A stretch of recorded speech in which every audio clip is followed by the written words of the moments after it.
Puja, I am sure आप अपनी job के बारे में जानना चाहती हैं। Please come with me. I think it's time to face it. ये नरेन, माय सन, आपको इसी का मन जीतना है। I am surprise sir. Stage पर डांस करने वाली लड़की को आपने भी लेबल दे दिया। I am really sorry sir. मैं आपकी परेशानियों का जवाब नहीं बन सकती। माँ की अर्जी ना सही, बारिश का ही बहाना मानकर अंदर आ जा अपना बेटा।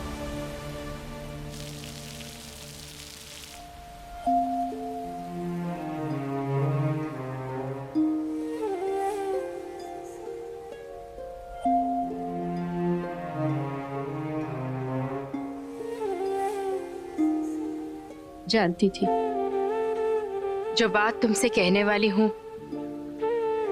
वो सही नहीं है, पर फिर भी कह रही हूं। क्या करूं, मां हूं ना।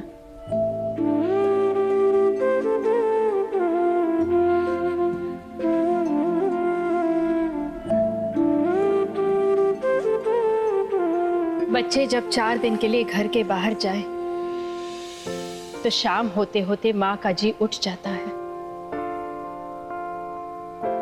और अगर हर रात इस बेचैनी में बीते कि एक दिन बेटा घर लौट कर के ही ना आए,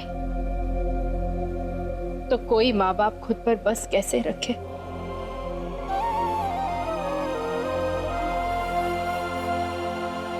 सब कुछ छोड़ नरेन को सन्यास के रास्ते जाता देख पाऊं, एक माँ को नारायण ने इतनी हिम्मत भी नहीं दी है।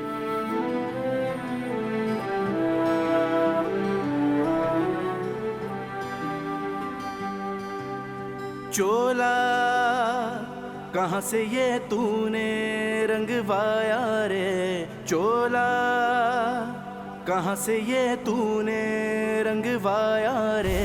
कहाँ जाए रे तू मलंगा, कहाँ जाए रे तू मलंगा, कहाँ जाए रे तू मलंगा रे, मलंगा रे, मलंगा रे, मलंगा रे। बचपन से नरेन बहुत चंचल था। 2 मिनट के लिए भी किसी एक जगह स्थिर बैठ जाए ना, बड़ी बात थी। किसी की भी गोद में चला जाता, किसी के साथ भी खेल लेता, अपनी हंसमुख आंखों से सबको अपना बना लेता।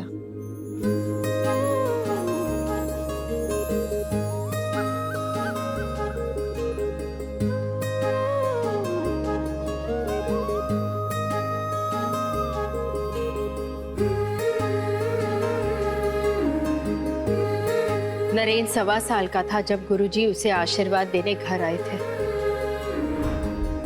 उसकी कुंडली देखते ही उन्होंने कह दिया था कि नरेन की जिंदगी 2 रुख ले सकती है। या तो वो अपने पापा से भी बढ़कर बिजनेसमैन बनेगा, या फिर सन्यास के रास्ते अपने दादा से भी आगे जाएगा।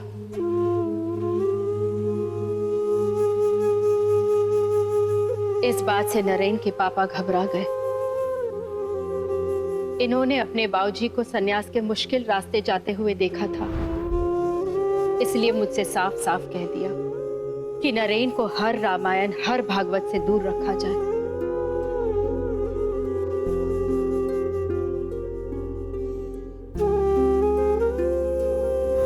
स्कूल से लौटकर जब नरेन मुझे राम या कृष्णा के बारे में पूछता तो मैं कश्मकश में पड़ जाती कि ममता का स्वार्थ देखूं या परवरिश का फर्ज पूरा करूं।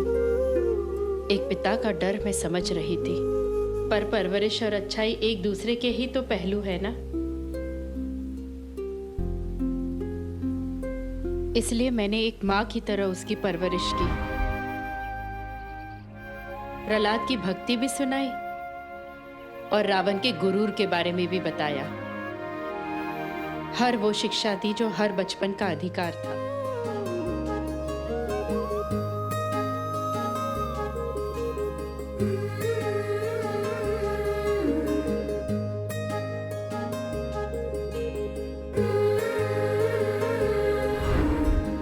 हम सब ने नरेन का मन पढ़ने की बहुत कोशिश की, हर रास्ता अपना कर देख लिया, लेकिन मैं या मेरे हस्बैंड ये नहीं समझ पा रहे थे कि आखिर नरेन चाहता क्या है। हम सबके बीच रह कर के भी वो अकेला सा था। सादा खाना, सादा रहना, कभी किसी चीज के लिए मन भी नहीं चलाया। आखिर अपनी जिंदगी से इतनी भी क्या सकती। मलंगा रे, मलंगा रे, मलंगा रे, मलंगा रे। हमें लगा शायद अगर उसे कोई दोस्त मिल जाए जो उसकी उम्र की हो और उसकी बातें समझ पाए। माँ बाप अपनी जगह और दोस्त की अपनी जगह।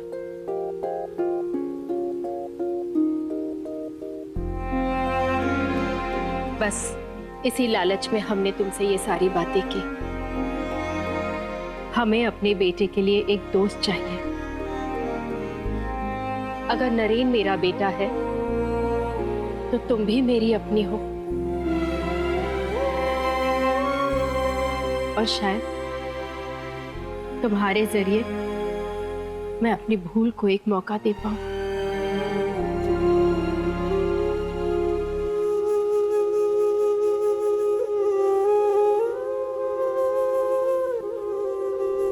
उस दिन स्टेज पर आपने मेनका की भूमिका निभाई थी। अगर जरूरत पड़ी तो यहाँ पर भी आप ऐसा ही कुछ दोहरा सकती हैं।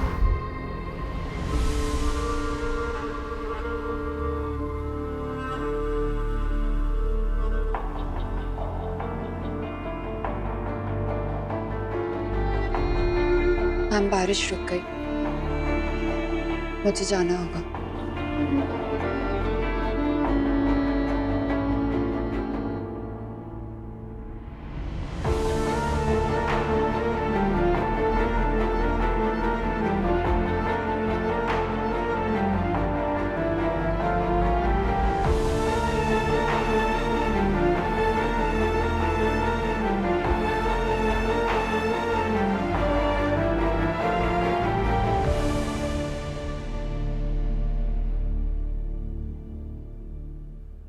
जी बिल्कुल। हम लोग जल्दी साथ काम करेंगे। मैं ऋषिकेश पहुंचते ही भैया से बात करता हूँ। स्वीट, आई मीन ये क्या है? Come on, we are on a holiday और तुम अभी भी काम के बारे में सोच रहे हो। कॉन्ट्रैक्टर से तो बाद में भी बात हो सकती है ना? वो क्या है ना कि आमने सामने बैठ के अच्छी डील क्रैक हो जाती है। भैया इस डील से बहुत खुश होंगे। तुम चाय लोगी? हाँ श्योर, लेकिन मेरी चाय में अपनी चाय की तरह चीनी मत भर देना। You're funny, Neelu. I'll just be back.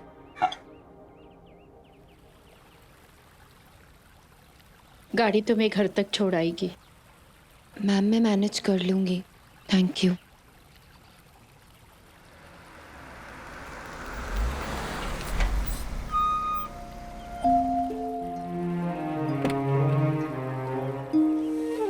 Ma'am, ये मैं जानती हूँ कि तुम अपसेट हो, लेकिन तुम में कुछ तो अपना सा है जो मैं अपनी सारी बात तुमसे बेझिझक कह पाई।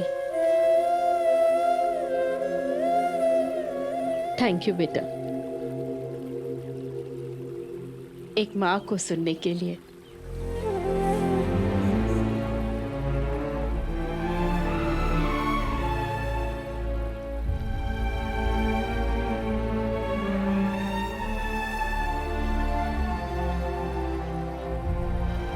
चल।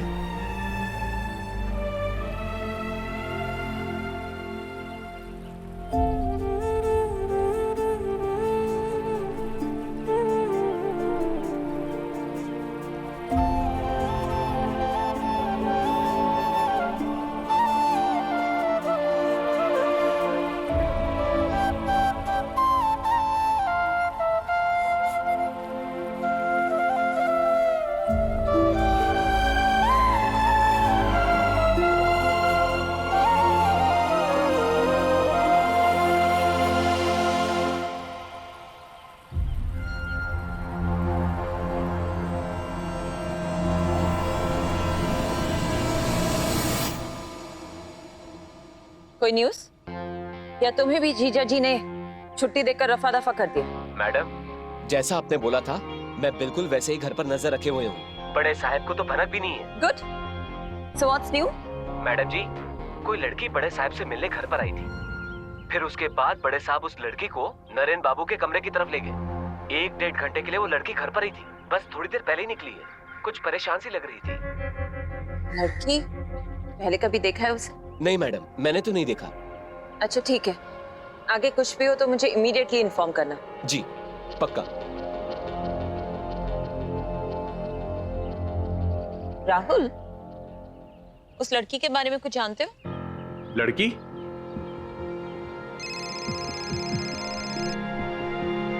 अब क्या हुआ? मैडम एक बात और, वो लड़की ढेर सारे गुब्बारे लेकर आई थी। बलून्स? नरेन, लड़की, बलून्स।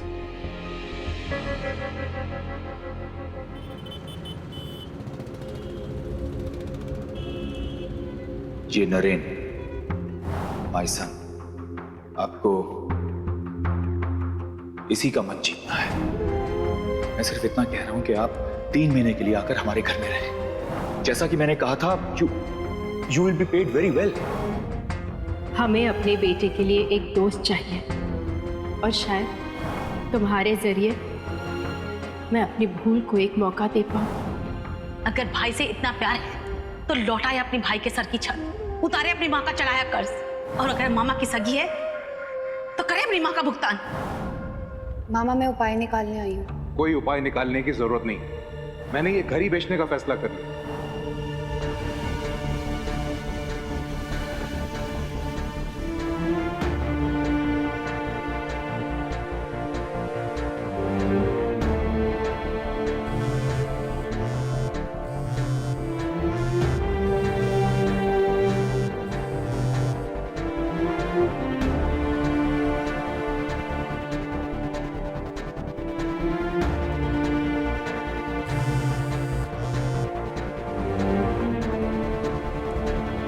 अनुज, गुप्ता जी, हमें तो घर पसंद आया और भाई साहब ने जो 50 लाख की डील बताई है उसमें भी कोई दिक्कत नहीं है। क्यों भाई साहब? हाँ, सही है। बस एक रिक्वेस्ट है, आप जल्दी से जल्दी ये मकान में सौंप दीजिए, हो सके तो 1-2 दिन के अंदर ही।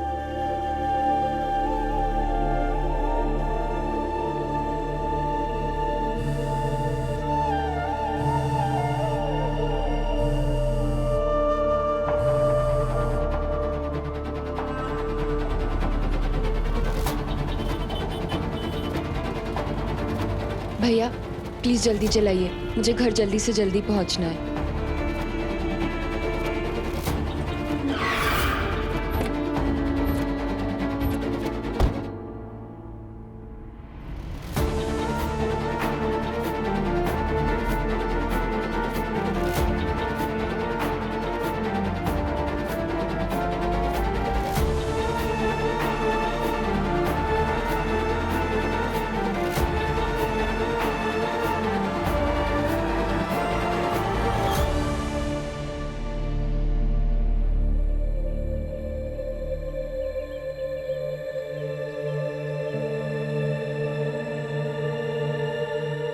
भाई वाह, मजा आ गया। अरे कुसुम, तुम्हारी खीर का जवाब नहीं है। सच में माँ, आप कमाल की खीर बनाते हो, कोई जवाब ही नहीं आपकी खीर का। अरे दी, बिल्कुल सही टाइम पे आओ ना। अरे हाँ लड़की, जब बहुत सही टाइम पर आई है। भाई आज तो राम जी की अति कृपा हुई है हम पर। हमारा घर जो है ना वो खीर परोसा है, पहले खाने तो दीजिए। अरे उसे खीर की वजह तो जान लेने दो। बेटा शर्मा जी ने हमें 6 महीने की मोहलत और दे दी है। अब हमें ये घर बेचना नहीं पड़ेगा। और जो खरीदार आए थे ना दी, पापा ने उन्हें भी तिलक लगाकर विदा कर दिया।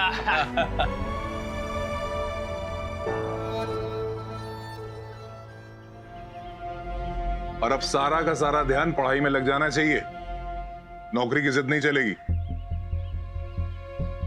शर्मा जी,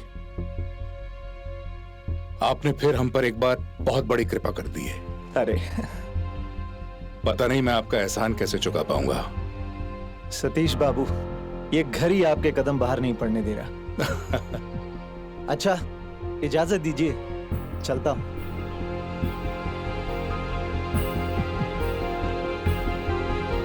मामा एक मिनट, मैं अंकल को बाहर तक ड्रॉप करके आती हूँ। अंकल,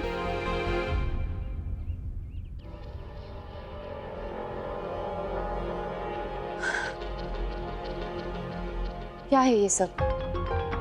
पहले तो आप हमें घर बेचने के लिए प्रेशराइज करते हैं, फिर मुझे एक जॉब ऑफर करते हैं, और अब अचानक ये 6 महीने का टाइम दे रहे हैं।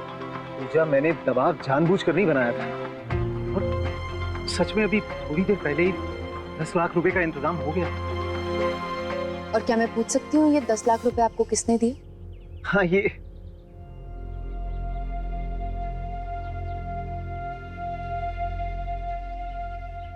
सुप्रिया जी ने अकाउंट में 10 लाख रुपए डलवाए थे, और उन्होंने ये रिक्वेस्ट भी किया था कि ये बात मैं आप लोगों को ना बताऊं।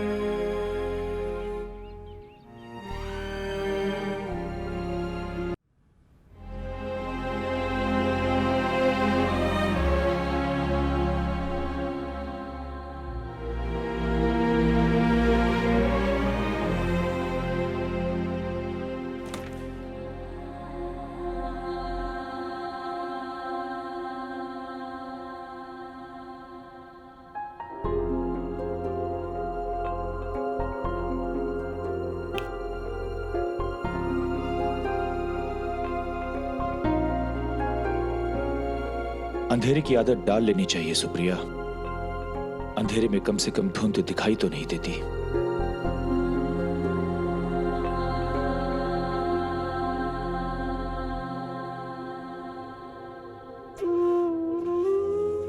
एक रास्ता बंद हो गया है, पर कोई और उपाय जरूर निकल आएगा। नारायण पर भरोसा रखिए। भरोसे के भरोसे नहीं बैठ सकता मैं। पूजा मेरी आखिरी उम्मीद है। अब तो लगता है कि नरेन को सही रास्ते पे लाने के लिए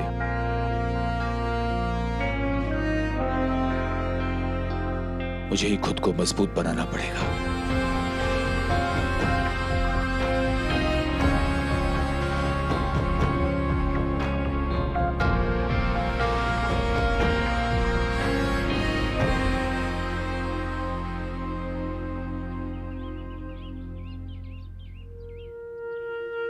बेटा, शर्मा जी ने हमें 6 महीने की मोहलत और दे दी। सुप्रिया जी ने अकाउंट में 10 लाख रुपए डलवाए, और उन्होंने ये रिक्वेस्ट भी किया था कि ये बात मैं आप लोगों को ना बताऊं।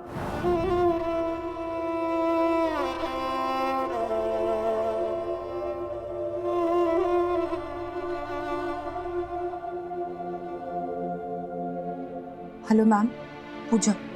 हाँ बेटा, ठीक से घर पहुंच गई? मैम, मैं आपके बहुत रिस्पेक्ट करती हूँ, लेकिन आप जो चाहती हैं मैं वो नहीं कर सकती।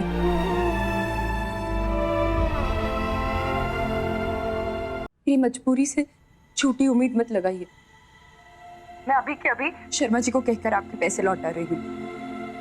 पूजा, मैं तुम पर जोर डालने की नहीं, अपनी ग्लानि ढकने की कोशिश कर रही हूँ।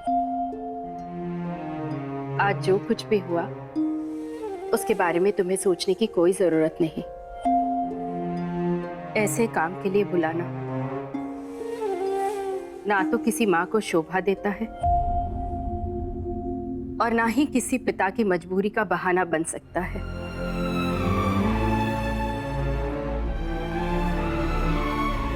वो हमारा स्वार्थ था, और ये तुम्हारा दुख बांटने की एक कोशिश। ना कहोगी तो समझूंगी कि तुम्हारे मन में फर्क आ गया है, लेकिन मैम मैं जानती तुम्हारा स्वाभिमान तुम्हें यह एहसान लेने नहीं देगा। पर बेटा, एहसान समझकर नहीं, उधार समझकर रखो। जब भी हो पाए लौटा देना। मान जाओ बेटा, एक माँ का प्रायश्चित है ये। और हाँ, जब कभी ऋषिकेश का चक्कर लगे ना, अपने घर जरूर आना।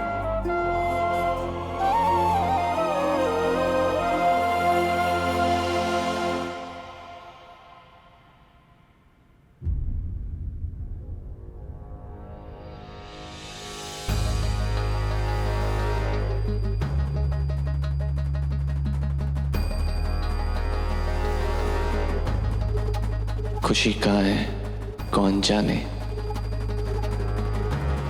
कभी बारिश की बूंदों को झूमते हुए तो देखो,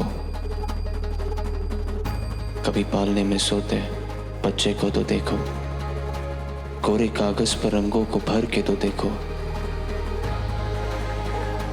खुशी कहाँ है कौन जाने, कभी खुद के अंदर झांक कर भी तो देखो।